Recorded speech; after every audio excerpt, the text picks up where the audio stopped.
Assalamualaikum warahmatullahi wabarakatuh.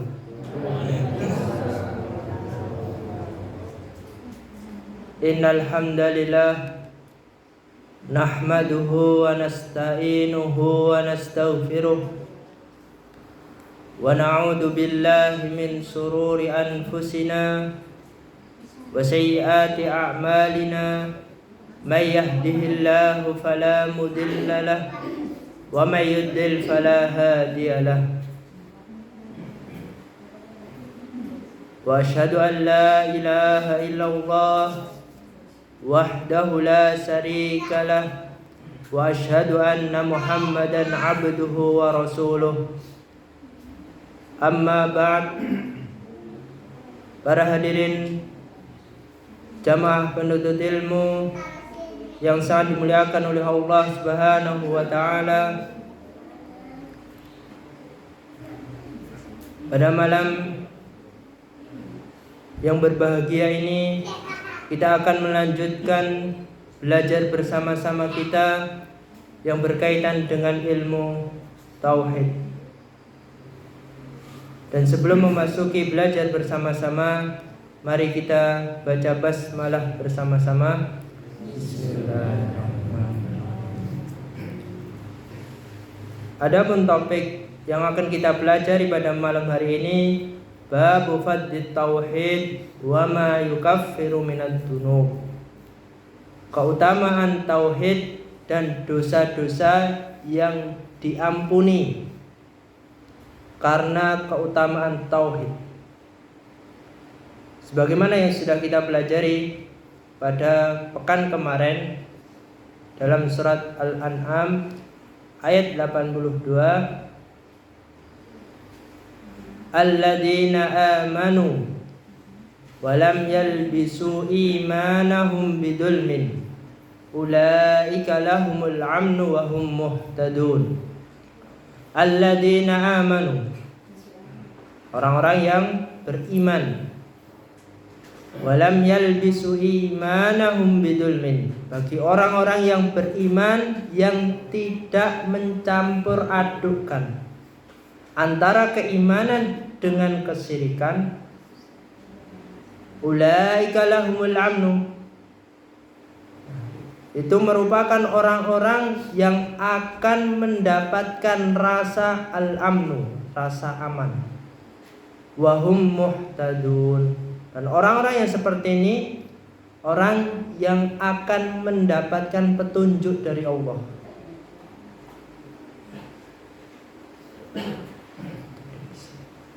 Jadi seseorang yang ngaku dia beriman kepada Allah, tentunya dia tidak akan mencampur adukkan antara keimanan dan perbuatan kesyirikan. Karena Allah sudah menjamin bagi orang-orang yang tidak mencampur adukan itu al-amnu wa hum muhtadun, keamanan dan petunjuk dari Allah.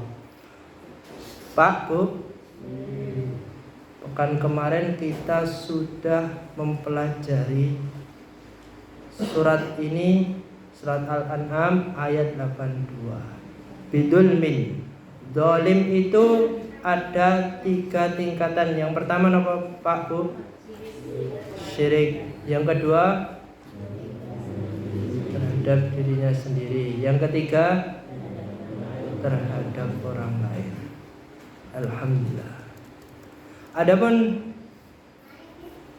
materi selanjutnya yang akan kita pelajari itu hadis Nabi sallallahu alaihi wasallam, wa an Ubadah ibnu Samit radhiyallahu anhu, dari Ubadah bin Samit, semoga Allah meridainya.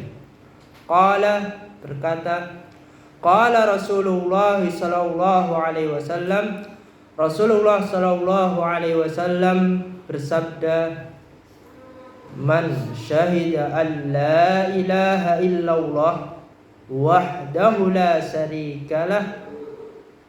Rasulullah sallallahu alaihi wasallam bersabda, man syahida, barang siapa yang bersaksi alla ilaha illallah, bahwa tidak ada ilah yang berhak diibadai dengan benar melainkan Allah, wa anna Muhammadan abduhu wa rasuluh, dan bahwa Nabi Muhammad sallallahu alaihi wasallam hamba Allah dan utusan Allah, wa anna Isa abdullah wa rasuluh, dan bahwa Nabi Isa itu hamba Allah dan utusan Allah, wa kalimatuhu alqaha ila Maryam wa ruhum min, dan kalimat yang diletakkan pada Maryam dan ruh yang berasal dari Allah, wal jannatu haq, bahwasanya surga itu benar adanya, wan naru haqqun, dan neraka itu benar adanya, adkhalahu Allahul jannah ala ma kana minal amal, maka Allah akan memasukkannya ke surga dengan amalan apapun yang ia kerjakan. Asarhul kalimat, adapun penjelasan dalam kalimat hadis ini, syahida an la ilaha illallah. Dalam hadis itu ada sebuah kalimat syahida an la ilaha illallah, bersaksi bahwa tidak ada Tuhan selain Allah. Maksudnya bagaimana? Jika seseorang sudah mengucapkan syahadat, dan dalam syahadat itu ada kalimat syahida an la ilaha illallah, bersaksi bahwa tidak ada Tuhan selain Allah, maka dia bersaksi bahwa tidak ada yang berhak disembah kecuali Allah. Sehingga orang yang sudah mengucapkan syahadat, yang mengandung kalimat syahida an la ilaha illallah, dia memahami maknanya, makna kalimatnya, dan dia juga berusaha untuk mengamalkannya dalam kehidupannya. Kalau seorang muslim sudah memahami makna yang terkandung dalam kalimat la ilaha illallah, maka dia akan berusaha untuk mengamalkannya. Dia akan berusaha menjadi orang yang beriman kepada Allah, agar dia merasa al-amnu, rasa aman, wahum muhtadun, dan dia berusaha untuk mencari petunjuk dari Allah. Wa anna Muhammadan abduhu wa rasuluh. Lanjutan hadisnya, dan saya bersaksi bahwa Muhammad itu hamba dan utusan Allah.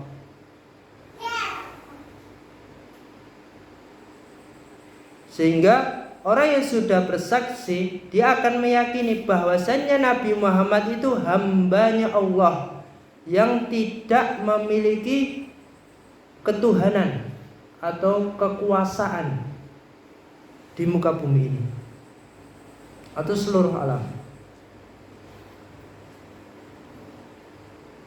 Bersaksi atas kerasulannya, kalau sudah meyakini, membenarkan, pasti dia akan memperhatikan 4 hal. Membenarkan semua yang disampaikan Nabi Muhammad. Yang kedua, menaati perintah Nabi Muhammad. Yang ketiga, menjauhi larangan Nabi Muhammad. Yang keempat, hanya menyembah Allah sesuai aturan yang diajarkan, yang dicontohkan oleh Nabi Muhammad. Kalau orang yang sudah bersaksi wa anna Muhammadan abduhu wa rasuluh, maka dia akan membenarkan semua yang disampaikannya oleh Nabi Muhammad, menaati perintahnya, menjauhi larangannya. Yang keempat, yang terakhir, dia hanya menyembah kepada Allah sesuai aturan yang diajarkan Nabi Muhammad. Makanya dalam hadis Arba'in An-Nawawiyah itu ada judul hadis larangan berbuat bid'ah. Hadis ke berapa Pak Bu? 5, 6, 7 atau berapa? 5. Alhamdulillah. Ya, jadi hadis arba'in itu sebagian besar isinya itu berkaitan dengan tauhid.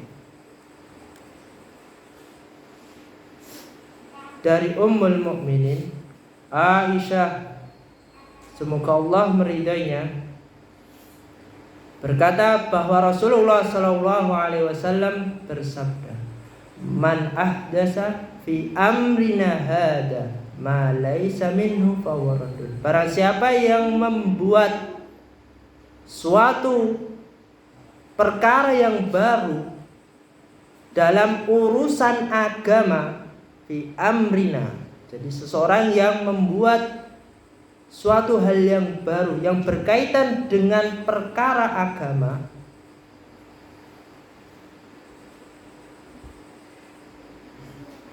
dan itu bukan berasal dari Nabi Muhammad, fahuwa raddun, maka amalan itu akan tertolak, mengada-ngada.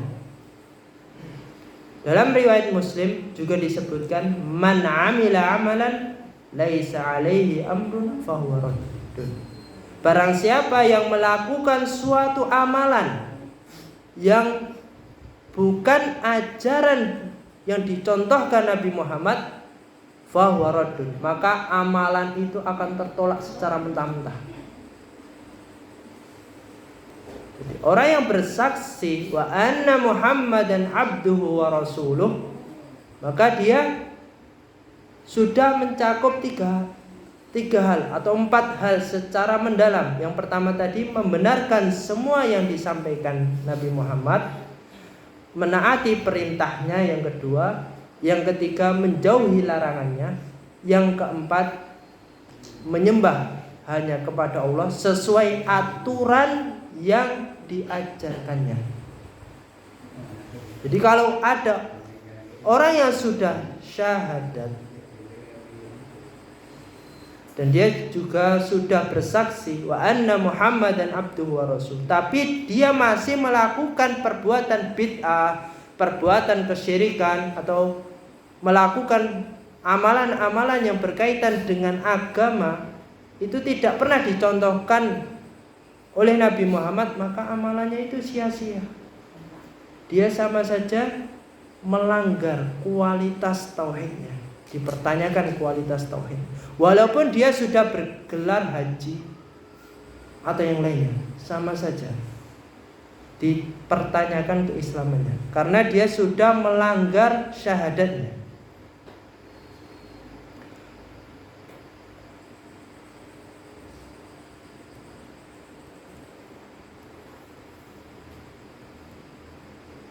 Wa ana Isa Abdullah wa rasuluh. Itu lanjutan hadisnya. Kita ke kalimat yang sebelumnya, wa anna Muhammadan abduhu wa rasuluh.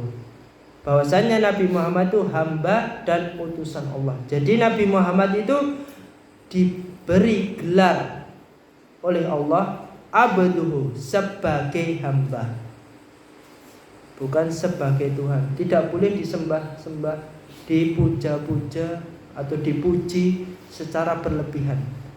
Wa rasuluh, dan utusan. Nabi Muhammad itu utusan Allah, orang yang dipilih, harus kita muliakan. Kalau memuji tidak boleh melampaui batas. Jangan sampai menyembah, jangan sampai memujinya itu diiringi dengan perbuatan-perbuatan yang tidak diperbolehkan, diiringi musik atau yang lainnya.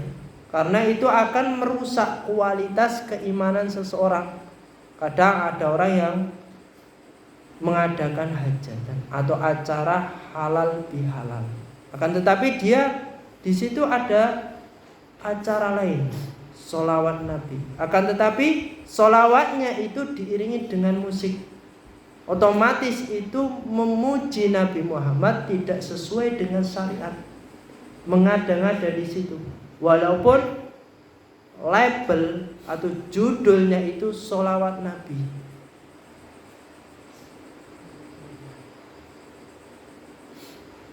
Selanjutnya, wa ana Isa Abdullah wa rasuluh, dan bahwasannya Nabi Isa itu hamba Allah dan utusan Allah. Nabi Isa itu juga diberi gelar oleh Allah itu sebagai hamba, seorang hamba manusia, wa rasuluh, dan utusan Allah yang dipilih oleh Allah. Ini bantahan bagi orang-orang Nasrani, karena orang-orang Nasrani itu menganggap Nabi Isa itu anak Allah. Padahal di sini sudah dijelaskan wa ana Isa Abdullah wa rasul, hambanya Allah dan utusan Allah. Ini menunjukkan Nabi Isa itu bukan anaknya Allah seperti yang dibilang orang-orang Nasrani. Karena Nabi Isa itu utusan Allah untuk Bani napa Pak Bu? Israel, Bani Israel. Dan Nabi Isa itu termasuk Rasul ulul azmi, Rasul yang pilihan. Wa kalimatuh, dan kalimatnya. Dalam hadis itu ada kalimat wa kalimatuhu, kalimatnya. Maksudnya apa? Allah itu menciptakan Nabi Isa dengan kalimat kun fayakun, jadilah maka jadi. Ini menunjukkan semua makhluk yang diciptakan di seluruh muka bumi ini semuanya ciptaan Allah. Kun fayakun, jadilah maka jadi. Wa kalimatu wa ruhum minhu, ruhnya itu dari Allah. Lanjutan hadisnya wa ruhum minhu, ruhnya itu dari Allah. Maksudnya apa? Nabi Isa itu termasuk ruh yang Allah ciptakan. Dan penyebutannya itu dari Allah sebagai pemuliaan. Wal jannatu haq, surga itu benar adanya. Dalam hadis itu ada kalimat wal jannatul haq. Wa'adallahu lil mu'minina bil jannati tsabit la syakka fi. Surga itu benar, hak. Ini menunjukkan janji Allah kepada orang-orang yang beriman tentang surga. Itu karena surga itu bersifat al-haq, pasti, tidak boleh diragukan lagi bagi orang-orang yang beriman. Sebagaimana yang sudah kita pelajari dalam surat apa tadi Pak Bu? Al-An'am ayat 82. Wan narul haq, neraka itu benar adanya. Ini menunjukkan ancaman wa'idullah lil kafir, ancaman Allah bagi orang-orang kafir. Ancamannya apa? Neraka. Dan itu tidak diragukan lagi. Jadi orang-orang yang berani menyembah kepada selain Allah itu ancamannya neraka. Benarul haq wa'idun.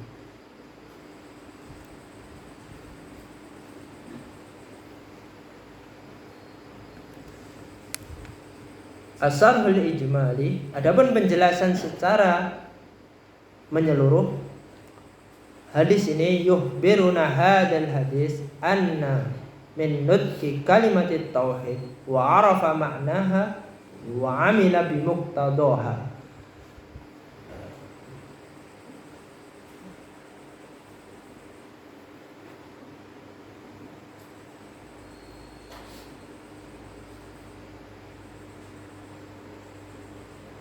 Syarat masuk surga itu siapa yang mengucapkan kalimat la ilaha illallah wa anna muhammadan abduhu wa rasuluh, dia memahami maknanya dengan benar, mengamalkan mana yang dilarang dan mana yang diperbolehkan, maka dijamin oleh Allah masuk surga. Jadi orang yang sudah memahami syahadataini itu pasti dia akan mendalaminya, mengamalkannya, memahami maknanya. Dia paham, oh ini itu mengandung tauhid rububiyah, uluhiyah, asma wa sifat.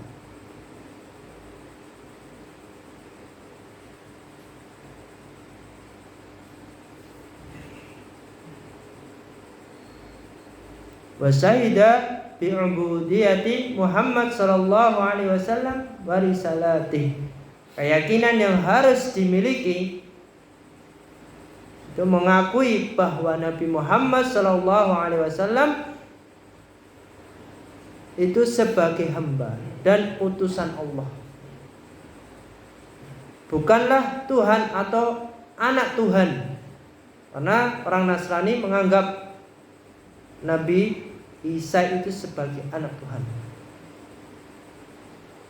Dan juga i'tarafa bi'ubudiyati Isa wa risalatih, karena dalam hadis ini menjelaskan Nabi Isa itu sebagai hamba dan Rasul Allah. Nabi Isa diciptakan dengan kalimat kun fayakun, jadilah maka jadi, melalui siapa Pak Bu? Lahir dari Maryam. Karena Nabi Isa itu lahir tanpa ayah dan ibunya itu bernama Maryam. Ini bantahan, tuduhan keji bagi orang-orang Yahudi menganggap Maryam ini melakukan perbuatan yang keji, untuk membantah orang-orang Yahudi.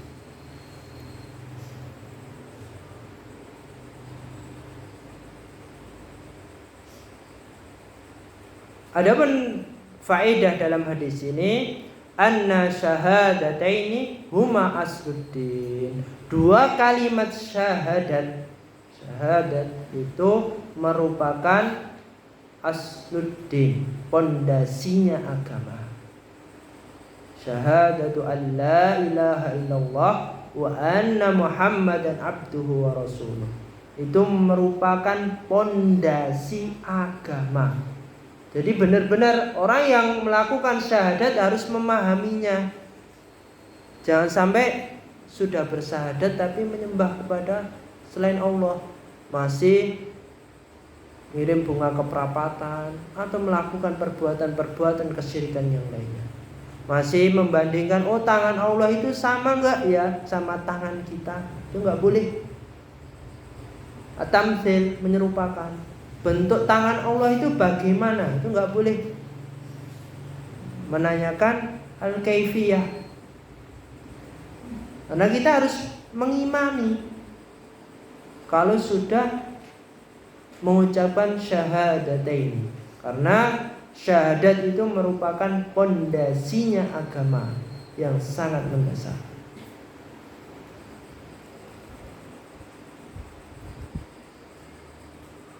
Faedah yang kedua, la tasihu syahadatani. Dua syahadat itu tidak akan sah illa kecuali mimman arafa maknahuma. Dua syahadat itu tidak akan sah jika diucapkan oleh seseorang jika dia ini tidak memahami maknanya dengan benar-benar. Tidak akan sah. Wa amila bimuqtadahuma. Dan juga tidak sah bagi orang yang cuma mengucapkan, tidak mengamalkannya dalam kehidupan sehari-harinya. Contohnya si A ini dia memahami maknanya, dia belajar tauhid secara mendetail, syahadat dia sudah memahami, macam-macam tauhid sudah memahami, akan tetapi dia tidak mengamalkan dalam kehidupan sehari-hari. Maka syahadat yang dia ucapkan ini tidak berguna sama sekali, walaupun dia sudah memahaminya. Karena dia tidak mengamalkannya, sama saja. Bisa jadi orang yang seperti ini asfalu minan nar, tempatnya itu paling bawah di neraka. Karena dia tidak mengamalkan ilmunya. Dia tahu ini syirik, tapi dia tidak meninggalkannya, tetap melakukannya. Kadang gara-gara pekewo, oh saya nggak melakukan ini pekewo sama si fulan. Padahal tahu perbuatan itu syirik, dilarang dalam agama. Gara-gara pekewo dia melakukan amalan itu. Nah, orang yang seperti ini bisa jadi asfalu minan nar. Karena tauhid itu harga mati, nggak ada tawar menawar. Kalau A ya A, B ya B.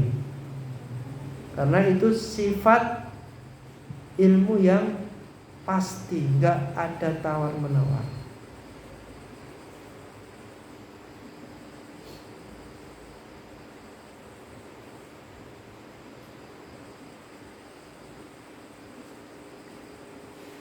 Faedah yang kedua, Nabi Muhammad ini yang kedua, ini yang ketiga. Ya. Faedah yang ketiga,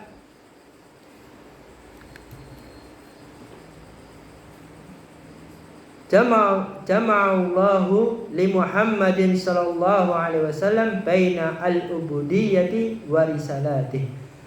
Faedah yang ketiga ini Nabi Muhammad sebagai hamba dan utusan Allah. Ini menunjukkan gelar Nabi Muhammad itu hamba, abdun war rasulun, sebagaimana yang sudah dijelaskan tadi.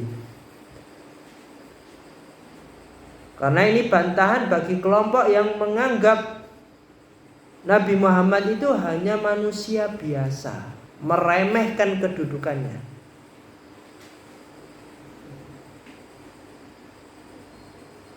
Dan juga bantahan bagi orang-orang yang menganggap bahwasanya Nabi Muhammad itu lebih dari manusia, maksudnya sebagai Tuhan. Jadi Nabi Muhammad kita diwajibkan untuk memujinya, tapi sewajarnya, nggak boleh berlebih-lebihan.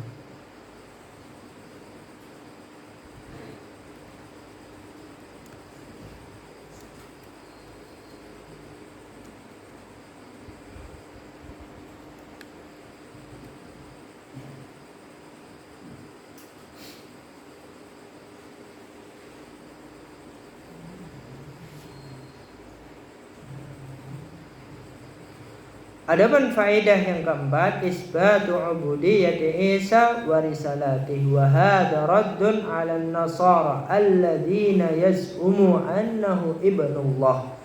Ini bantahan bagi orang-orang Nasrani. Nabi Isa itu juga seperti kedudukannya seperti Nabi Muhammad, sebagai hamba dan utusan Allah, diberi gelar dua oleh Allah.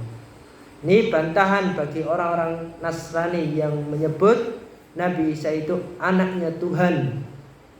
Beliau ini bukan Tuhan, melainkan hamba Allah yang diutus untuk Bani Israel. Maka orang-orang Nasrani itu menganggap Nabi Isa itu sebagai Tuhan, karena menganggap Nabi Isa ini anaknya Allah.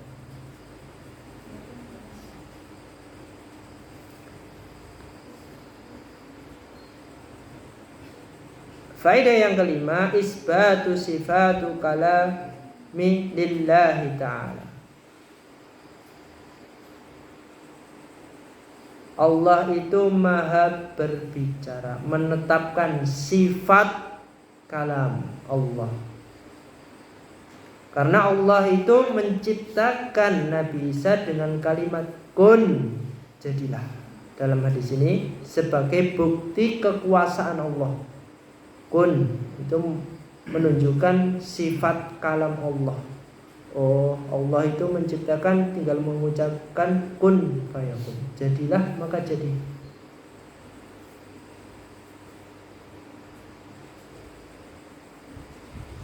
Faedah yang keenam, ana Isa khalaqa minal Maryam bi kalimatipun min ghairi ab. Faedah yang keenam ini, kelahirannya Nabi Isa itu sangat ajaib. Karena diciptakan tanpa ayah.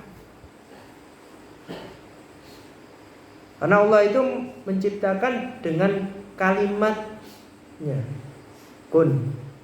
Ini bantahan tuduhan orang-orang Yahudi yang menuduh ibunya Nabi Isa, Maryam, itu berbuat zina.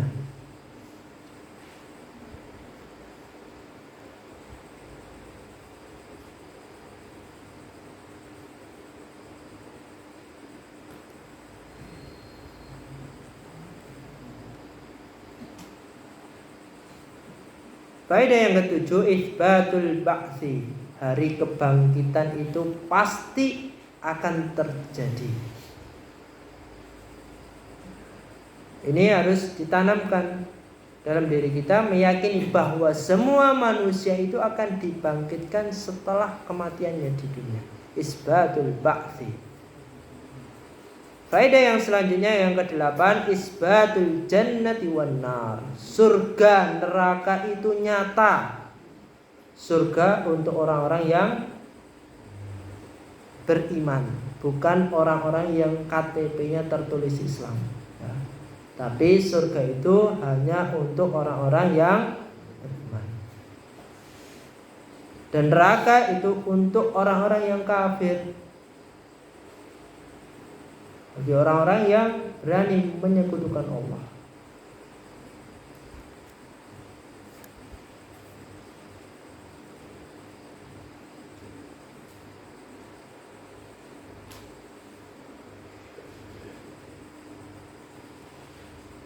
Anna usatul muwahhidin la yadkhuluna finnar. Faedah yang terakhir yang ke-9, pelaku dosa dari umat Islam itu tidak akan kekal di neraka. Meskipun dia ini melakukan perbuatan dosa, tapi dosa di sini dosa kecil. Tapi dia masih bertauhid, mentauhidkan Allah. Maka dia ini tidak akan kekal selamanya di neraka. Berbeda dengan orang kafir.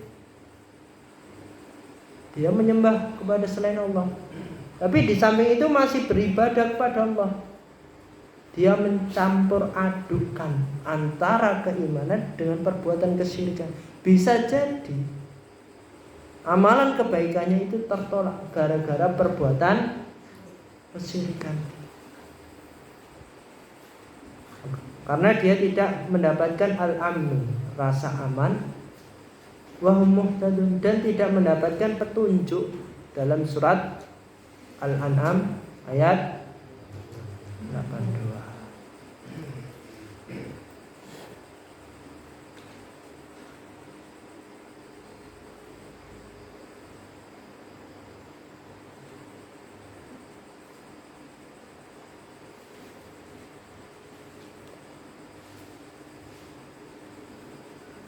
Munasabatul hadis lit tauhid. Adapun kaitannya hadis yang kita pelajari ini dalam hubungannya dengan ilmu tauhid, itu menjelaskan bahwa siapa saja yang meninggal dalam keadaan bertauhid, pasti dia akan masuk surga.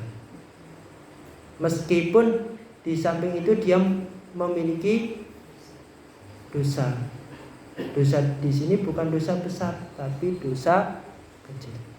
Walaupun dosa kecilnya banyak, kekurangan amalan, kebaikan, tapi dia berusaha untuk mentauhidkan Allah dan tidak pernah melakukan perbuatan syirik. Walahuma fi haditsin. Lanjutan hadisnya di bawah itu di layar, dari milik keduanya, maksudnya Bukhari dan Muslim. Dua hadis ini, hadisnya terdapat di dalam Sahihul Bukhari dan Sahihul Muslim. Walahuma lil Bukhari wa Muslim ay annahuma rawiya hadzal hadis aidan. Maksudnya Imam Bukhari dan Imam Muslim ini juga meriwayatkan hadis ini dalam kitabnya Sahihul Bukhari dan Sahihul Muslim. Kedua kitab ini sudah terkenal. Bapak Ibu sudah sering dengar Sahihul Bukhari dan Sahihul Muslim. Ini menunjukkan bahwa hadis ini kualitasnya itu sangat kuat, muttafaqun alaih. Kalau dalam ilmu hadis itu muttafaqun alaih. Karena diriwayatkan oleh dua orang yang sangat terpercaya, Imam Bukhari dan Imam Muslim. Tentunya itu memenuhi syarat hadis sahih. Syarat hadis sahih yang pertama ittisalus sanad. Sanadnya itu bersambung. Al-adl, adil rawinya. Ad-dhabit, hafalan rawinya, orangnya ini kuat. Adamul illah, tidak memiliki kecacatan. Wa adamus sudur, tidak memiliki kekurangan sama sekali.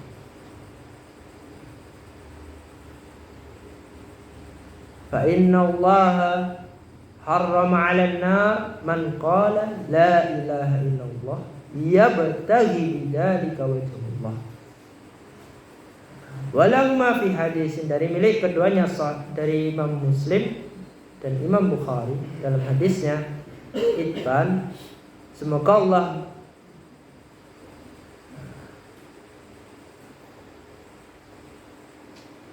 Allah meridainya. Fa innallaha, maka sesungguhnya Allah telah mengharamkan 'alan nar, neraka, bagi orang-orang yang mengucapkan la ilaha illallah.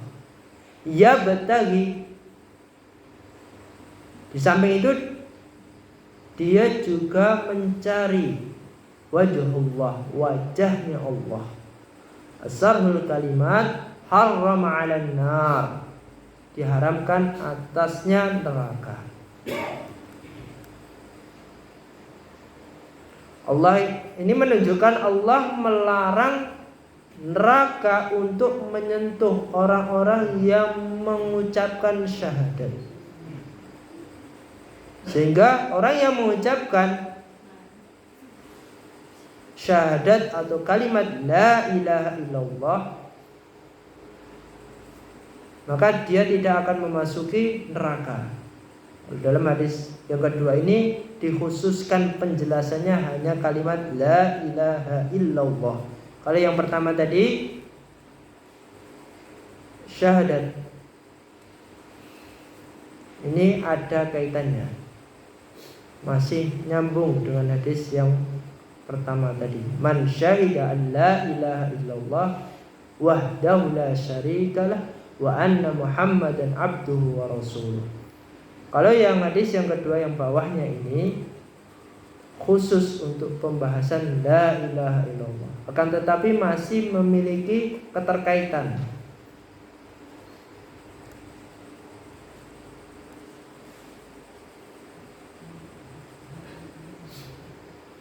Haram 'alan nar, ini jaminan Allah bagi orang-orang yang memenuhi syarat tauhid secara benar. Qala la ilaha illallah, qalaha bil lisanihi arifan ma'naha amilan bimuqtadaha. Mengucapkan la ilaha illallah,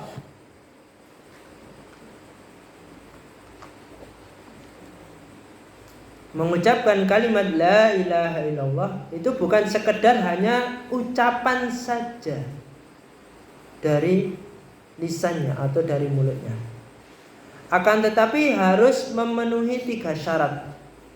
Syarat yang pertama, mengucapkan la ilaha illallah itu ada 3 syarat. Syarat yang pertama, mengucapkannya dengan lisan, la ilaha illallah. Syarat yang kedua, memahami maknanya. Tidak ada yang berhak disembah kecuali Allah. Yang ketiga, mengamalkannya, meninggalkan syirik dan hanya beribadah kepada Allah. Sebagaimana yang sudah kita pelajari tadi. Yan bagi, dalam hadis itu ada kalimat yan bagi. Ini menunjukkan anjuran yang kuat. Ini bukan wajib, gak diwajibin, tapi hanya orang-orang yang terpilih saja. Bagi orang-orang yang beriman yang diwajibkan. sangat dianjurkan wajhullah, mengucapkan la ilaha illallah untuk mencari wajah Allah, ridha Allah. As-Sarhul Ijmali, penjelasan hadisnya. Hadis ini menjelaskan kepada kita semuanya bahwasanya Allah Subhanahu wa taala menyelamatkan dari siksa neraka bagi siapa saja yang mengesahkan Allah, yang mentauhidkan Allah dengan benar, mengamalkan perintah-perintahnya dan menjauhi larangan-larangannya dalam kehidupan di dunia. Ikhlas dalam beribadah. Sehingga kalau ikhlas dalam beribadah, tentunya dia mendekatkan diri hanya kepada Allah, bukan karena riya, pamer. Melakukan sholat biar dilihat orang lain, oh itu orang sholat. Atau sum'ah, oh ingin didengar orang lain. Adapun faedah dalam hadis ini, yang pertama, la yadkhulun nar man akhlasat tauhid lillahi ta'ala. Tidak akan masuk neraka orang yang ikhlas dalam mengisahkan Allah.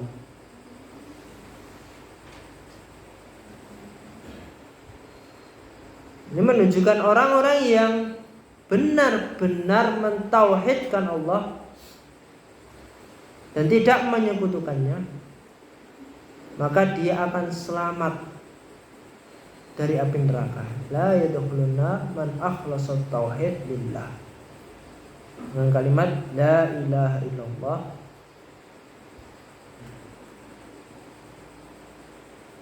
Faedah yang kedua, la tasihul aqwal wal a'mal illa biniyati taqarrubu ilallah ta'ala.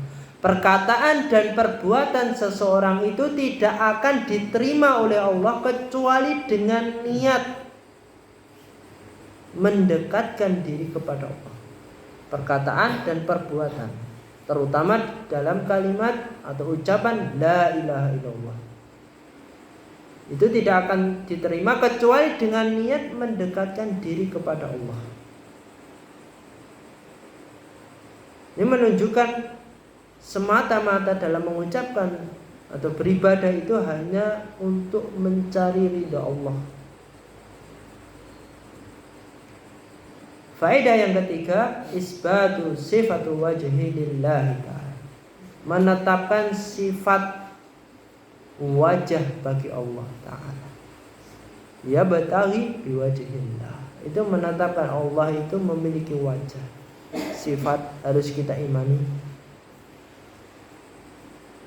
Allah memiliki sifat wajah sesuai dengan ketetapannya, keagungannya.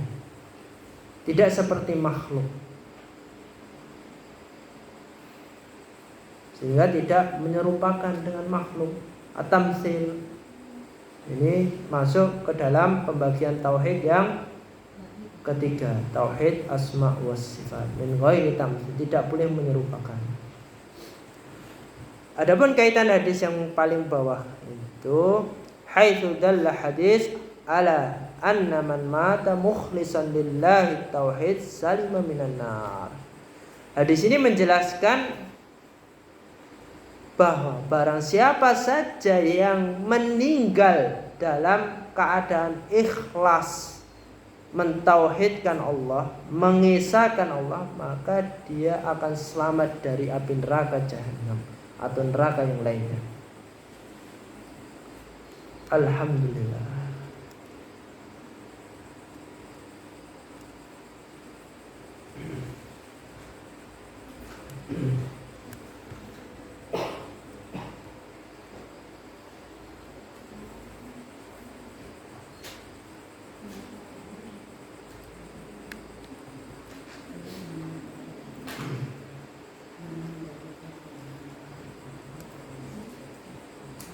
Sebelum ditutup Pak Bu, ada pertanyaan. Tentunya ada ujiannya terlebih dahulu. Paham enggak? Kalau udah paham, direnungin, dicek lagi, baru diamalkan. Khusus bapak-bapak, larangan berbuat bid'ah dalam hadis Arba'in An-Nawawiyah tadi nomor berapa Pak? 5. Man ahdasa fi amrina hada ma laisa minhu fahuwa raddun. Barang siapa yang membuat suatu perkara baru dalam urusan agama yang bukan berasal dari Nabi Muhammad, fahuwa raddun, maka amalan itu tertolak.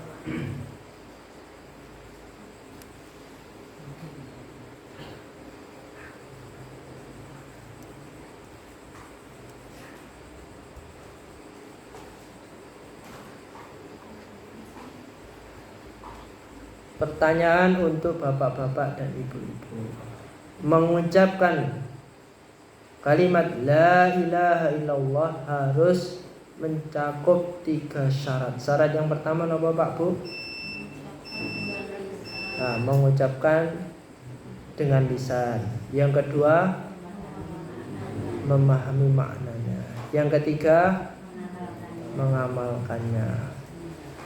Menjalankan perbuatan ketaatan dan meninggalkan perbuatan kesyirikan. Alhamdulillah. Mungkin kita cukupkan sekian. Jika ada salah kata atau perkataan saya kurang sopan, saya minta maaf sebesar-besarnya karena keterbatasan ilmu saya. Mari kita tutup dengan doa kafaratul majlis.